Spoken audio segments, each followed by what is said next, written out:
It's now 35 days since construction began on the Apache attack helicopter.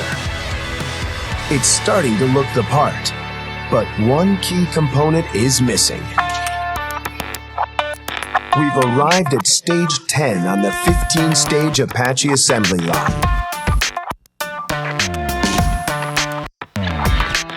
Now it's time to fit the vertical spar on its tail and rear rotors. As the main rotors on a helicopter spin, they exert a rotation force on the entire plane. The rear rotor blades work against this force, pushing in the opposite direction to prevent the vehicle spinning out of control. By changing the pitch of the rear blades, the pilot can also rotate the helicopter in either direction.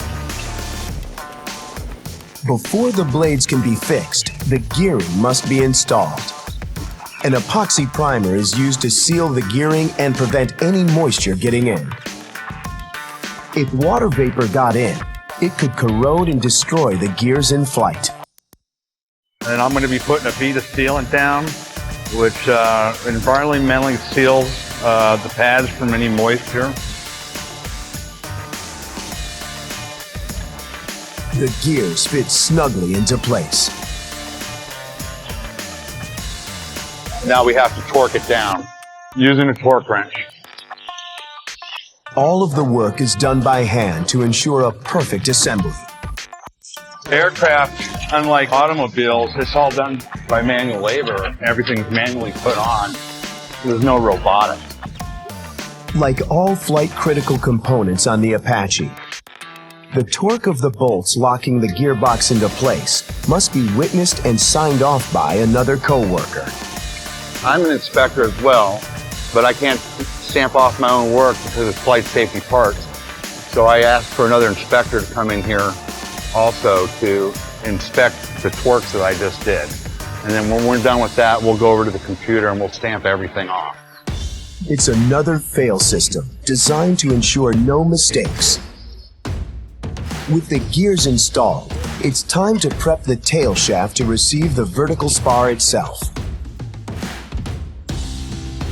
These may look like broomsticks, but these hydraulic booms will convey information to the tail rudder.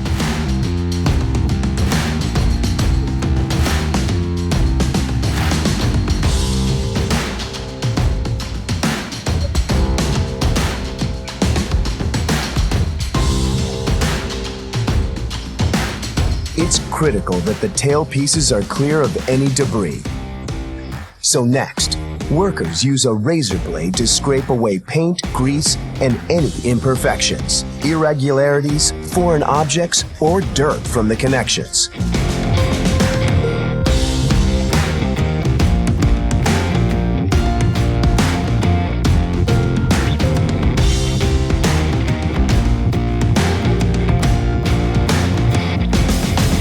A 10-ton crane lifts the vertical spar of the tail assembly, ready to be carried over to the tail itself. But first, the drive shaft must be installed within the finished tail. Its job? Carry power from the engines to the rotors at the top of the tail. Special gears turn the horizontal momentum from the engines into vertical momentum delivered to the top of the tail. Finally, the 10-ton crane is used to lift the completed tail assembly into place.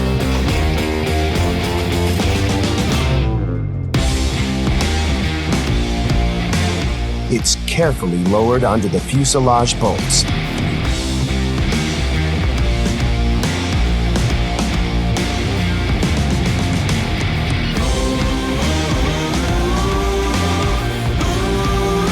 The bolts are given enough torque to hold it tight.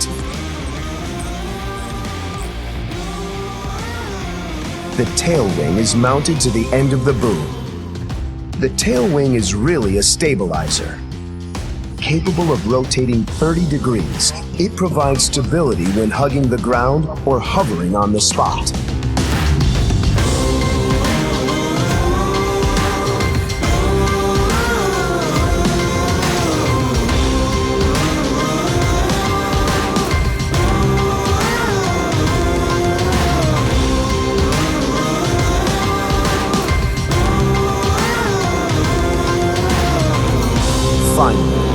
rotors can be added to the tail. The Apache has two pairs of tail rotor blades that can be controlled independently of each other.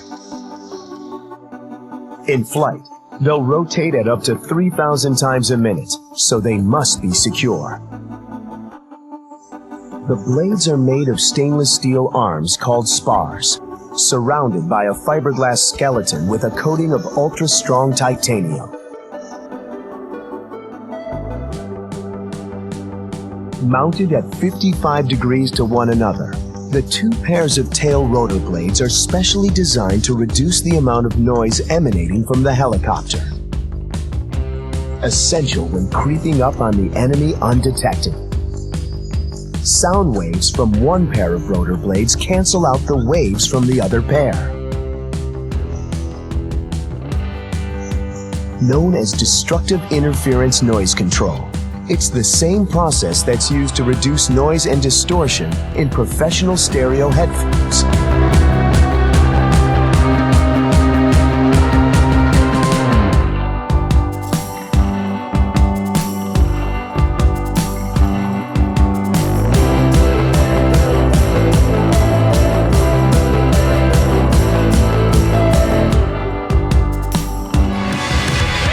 Coming up, reach for the skies. Two jet engines power the Apache at over 200 miles an hour. And disaster strikes. Will the Apache crew put out the blaze?